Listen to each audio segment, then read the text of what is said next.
नमस्कार, news point लेकर हाजिर हूं मैं राजीव। दोस्तों, राहुल गांधी और अखिलेश यादव, जी हां, नाम तो सुना होगा इन दोनों नेताओं का आपने। राहुल गांधी और अखिलेश यादव एक बार फिर बीजेपी को मात देने की बड़ी तैयारी में जुट गए हैं।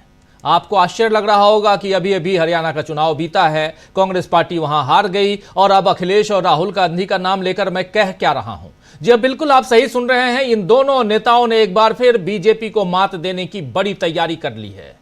एक तरफ राहुल गांधी हरियाणा में कांग्रेस की हार के बाद बिल्कुल एंग्री यंग मैन वाले अंदाज में पूरी पार्टी में ऊपर से नीचे तक बदलाव लाने की रणनीति बना चुके हैं और साथ ही ईवीएम को लेकर पूरे देश में नई लड़ाई छेड़ने की तैयारी हो गई है।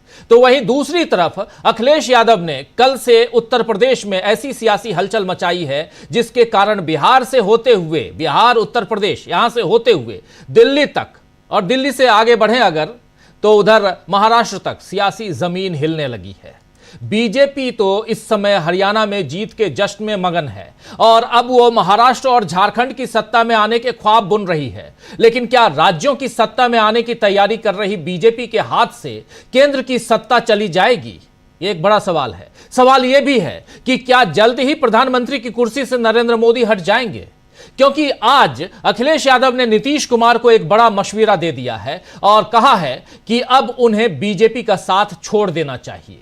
दरअसल जयप्रकाश नारायण की जयंती पर उनकी मूर्ति को माला पहनाने पर कल से उत्तर प्रदेश में बवाल मचा हुआ है। बीजेपी सरकार ने अखिलेश यादव को रोकने के लिए बैरिकेडिंग कर दी तो अखिलेश यादव ने सड़क पर ही जेपी की मूर्ति पर माल्यार्पण किया और इसके बाद समाजवादी समर्थकों की भारी भीड़ के बीच उन्होंने बीजेपी सरकार की तानाशाही के खिलाफ मोर्चा खोला और नीतीश कुमार को वहीं से मशविरा दे दिया कि जेपी का अपमान करने वालों के साथ उन्हें नहीं रहना चाहिए, यानी जो बीजेपी है उसका साथ नीतीश कुमार को छोड़ देना चाहिए। इसके बाद एक प्रेस कॉन्फ्रेंस में भी अखिलेश यादव ने यही बात कही और साथ में ही बीजेपी पर तंज भी कसा। आइए जरा सुन लेते हैं क्या कुछ कह रहे हैं अखिलेश यादव। चर्चा की शुरुआत यही से और यहां के बाद जब आगे बढ़ेंगे तो राहुल गांधी ने क्या रणनीतियां बनाई हैं, इलेक्ट्रॉनिक वोटिंग मशीन को लेकर, ईवीएम को लेकर देश में क्या कुछ चल रहा है और यहां से दिल्ली की कुर्सी तक और उसके बाद महाराष्ट्र और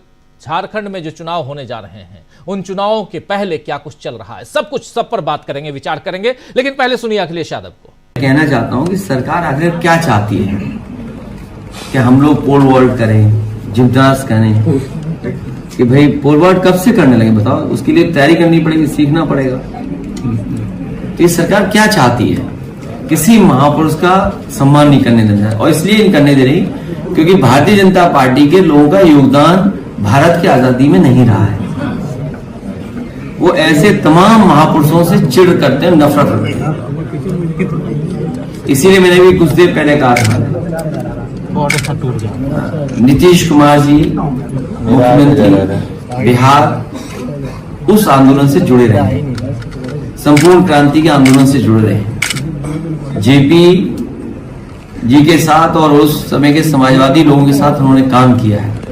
ये मौका मिला उन्हें कि जो लोग जेपी और लोकतंत्र का अपमान कर रहे हैं उनसे समर्थन वापस ले। ठीक है, तो सुन रहे थे आप नीतीश कुमार का जिक्र करते हुए, जेपी आंदोलन का जिक्र करते हुए नीतीश कुमार पर सीधा यहां निशाना ना साधते हुए बल्कि उनको उस पार्टी का साथ छोड़ देने की नसीहत दे रहे हैं यहां अखिलेश यादव, जिस पार्टी के साथ मिलकर अभी सत्ता पर आसीन है नीतीश कुमार की पार्टी जेडीयू, यानी यहां एनडीए से अलग होने की बात कर रहे हैं अखिलेश यादव, जो नसीहत दे रहे हैं, मशविरा दे रहे हैं नीतीश कुमार को। नीतीश कुमार को आप याद कीजिए, उन्होंने तो कह दिया था कि अब हम उधर नहीं जाएंगे, इधर ही रहेंगे। लेकिन अखिलेश की पहल के बाद अगर इंडिया गठबंधन यह प्रस्ताव देता है कि नीतीश पीएम की कुर्सी पर बैठ जाएं तो क्या पता नीतीश बाबू फिर इधर आ जाएं। वैसे अखिलेश यादव ने आज एक और जबरदस्त कटाक्ष भी किया है, वो भी जरा सुन लेते हैं क्या कुछ कटाक्ष में कह रहे हैं अखिलेश यादव। आएंगे राहुल गांधी और ईवीएम तक, लेकिन पहले लखनऊ में जो कुछ हुआ कल रात से लेकर आज तक उसे देख लेते हैं, सुन लेते हैं। अखिलेश यादव को सुनिए। जब दिया बुझता है तो फड़फड़ाते हैं लोग। ये हटने से पहले का ये क्रोध दिखाई दे रहा है। जब दिया बुझता है तो फड़फड़ाते हैं लोग।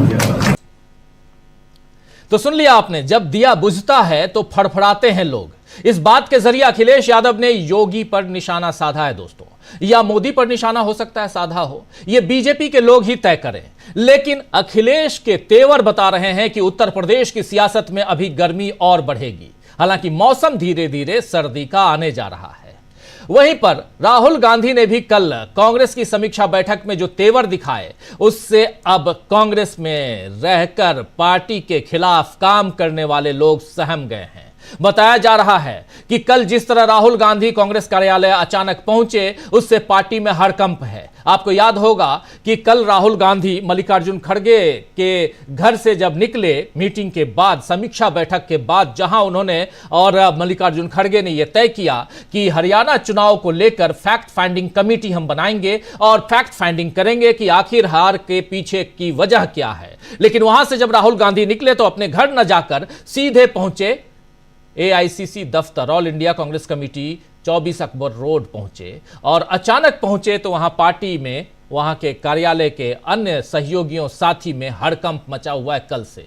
वैसे राहुल गांधी पहले ही कह चुके हैं कि जिन लोगों के मन में डर है वो पार्टी से चले जाएं, और अब वो साफ तौर पर पार्टी हित से ऊपर अपने हितों को रखने वाले नेताओं के लिए भी नाराजगी दिखा रहे हैं। खासकर हरियाणा के क्षत्रपों तक ये मैसेज चला गया है कि उनकी मनमानी के दिन लद गए हैं। इधर हरियाणा में ईवीएम में गड़बड़ी की जो आशंका है, उसे लेकर भी अब राहुल गांधी लंबी लड़ाई के मूड में आ गए हैं, क्योंकि सवाल अब लोकतंत्र बचाने का है। आज इधर महाराष्ट्र में संजय राउत ने भी कहा है कि चुनाव आयोग चूना लगाता है। जी हां, संजय राउत ने कहा है सुबह सुबह कि चुनाव आयोग चूना लगाता है, लेकिन उन्होंने यह भी कह दिया कि महाराष्ट्र में यह घोटाला नहीं हो पाएगा। आइए जरा पहले सुन लेते हैं संजय राउत को कि चुनाव आयोग कैसे चूना लगाता है और महाराष्ट्र चुनाव में यह घोटाला हम करने नहीं देंगे। संजय राउत कह रहे हैं, सुनिए जरा।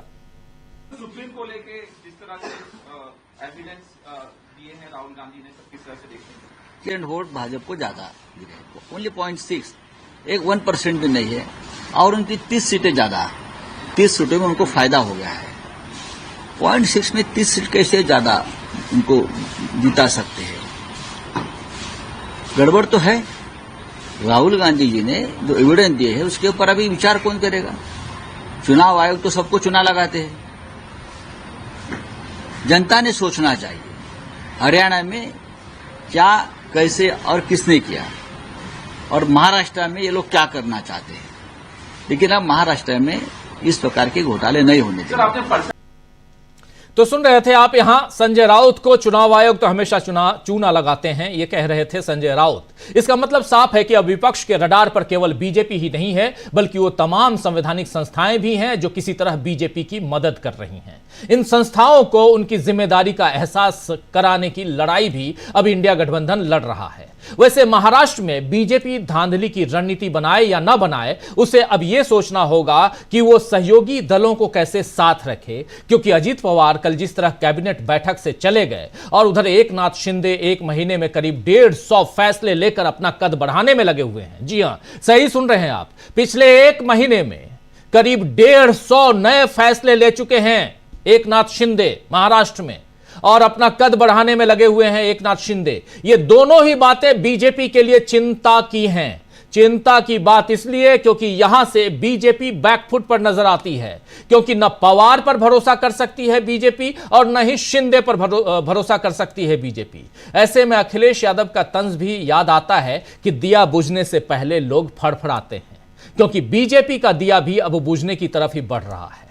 यह एक बहुत ही महत्वपूर्ण बात है जिधर अखिलेश यादव ने इशारा किया है। लेकिन इस सबके बीच अभी आपने देखा, परसों शाम को चुनाव आयोग पहुंचा था कांग्रेस का डेलीगेशन, आपने वो भी देखा था। जरा चुनाव आयोग जब पहुंचा था कांग्रेस का डेलीगेशन और उसने जो बातें अपनी रखी थी, क्या बातें रखी थी, जरा एक बार फिर से सुन लेते हैं। आप याद कीजिए कि उस समय कांग्रेस के डेलीगेशन में अभिषेक मनु सिंह भी थे, पवन खेड़ा थे, हुड्डा थे, भूपेंद्र सिंह हुड्डा, इनके अलावा बहुत सारे तमाम नेता, अशोक गहलोत भी थे, ये केसी वेणुगोपाल भी थे, ये तमाम नेता थे जो शाम के 6 बजे जाकर इन्होंने ज्ञापन सौंपा था और चुनाव में गड़बड़ियों को लेकर कुछ पॉइंट्स जो है वो वहां पर सबमिट किए थे। कुछ पॉइंट्स में एक ज्ञापन सबमिट किया था, उनको सौंपा था।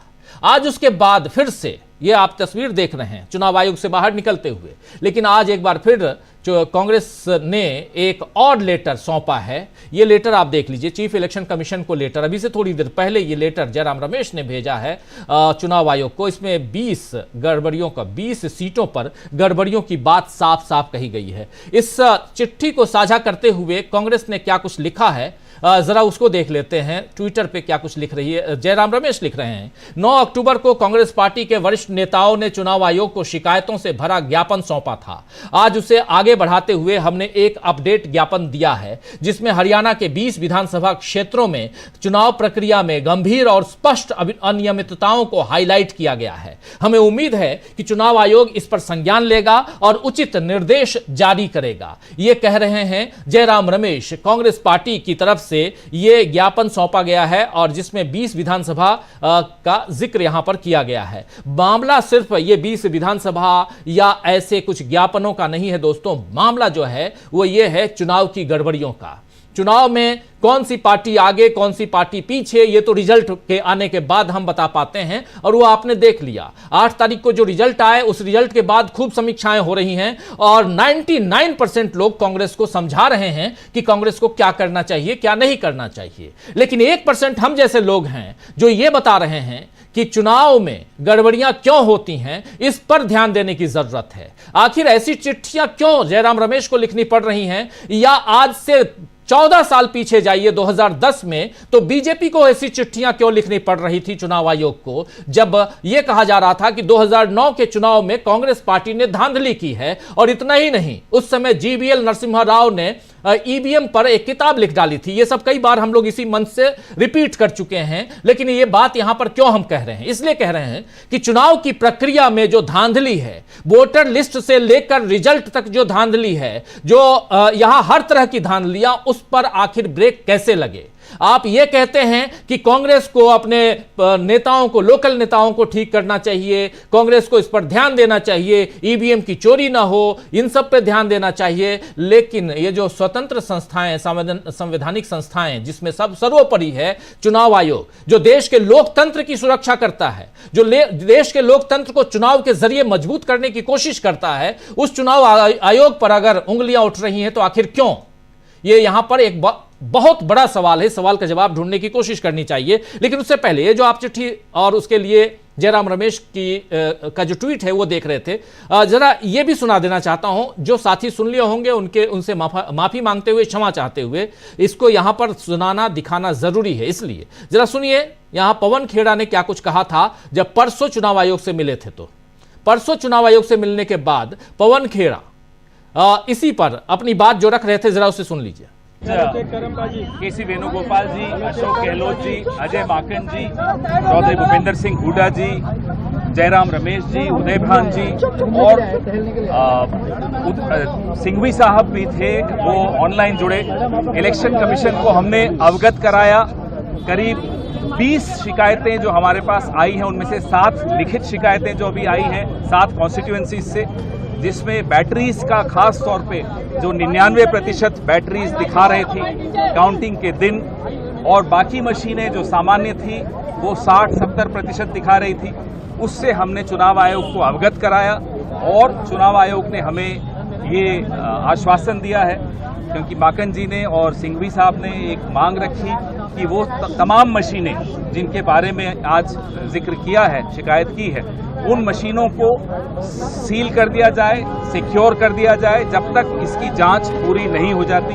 हमने चुनाव आयोग को ये भी कहा कि अगले 48 घंटे में हम बाकी शिकायतें जो हमारी एकत्रित हो रही हैं, हरियाणा प्रदेश कांग्रेस कमेटी के अध्यक्ष उदय भान जी इकट्ठी कर रहे हैं, वो तमाम शिकायतें भी हम अगले 48 घंटे में उपलब्ध करा देंगे चुनाव आयोग को, और उसके बाद वो सारी मशीनें सिक्योर कर दी जानी चाहिए ताकि उससे कोई छेड़ाछाड़ी न हो सके जब तक जांच पूरी नहीं हो जाती। और कोई सवाल? चुनाव आयोग ने हमें आश्वासन दिया है कि वो तो ये परसों का जिक्र, यहाँ परसों जब चुनाव आयोग पहुंची थी कांग्रेस पार्टी, उस समय कांग्रेस पार्टी का ये डेलीगेशन पहुंचा था, उस समय का जिक्र है। और उसके बाद आज एक प्रेस नोट जारी किया गया है इधर से कांग्रेस पार्टी की तरफ से, और अर्बन एरिया में कैसे यहाँ पर धांधली हुई है टर्नआउट में, वो सब भी इसमें बताया गया है। आज जो जयराम रमेश ने चिट्ठी लिखी है, और सबसे बड़ी बात कि यहाँ अलग अलग सीटों पे, जिसमें मैं देख पा रहा हूं, जहां तक गुरुग्राम है, फरीदाबाद है, पंचकुला है, बल्लभगढ़ है, सोनीपत, करनाल, बादशाहपुर, ये तमाम सीटें ऐसी हैं। फिर उसके अलावा कालका, पंचकुला, ये 14, ये टोटल 90 सीटों का, और कहां कैसे यहां पर टर्नआउट में, वोटर टर्नआउट में गड़बड़ियां हुई हैं, और कहीं मैक्सिमम 7% तक, 7% तक ये सारी चीजें। और इसमें 17A, 17B, 17C का जो जिक्र आता है बार बार ईवीएम में, इन सब का भी, वीवीपैट की बात, ईवीएम की बात, ये सारी चीजें यहां लिखी गई हैं। ये बहुत इंपॉर्टेंट है, इसको साझा हम करेंगे आप लोगों के बीच जब हम इस चर्चा के दौरान आगे बढ़ते हैं। तो चलिए इन्हीं तमाम मसलों पे हम आते हैं, अब चर्चा की शुरुआत करते हैं। दोस्तों, हरियाणा रिजल्ट पर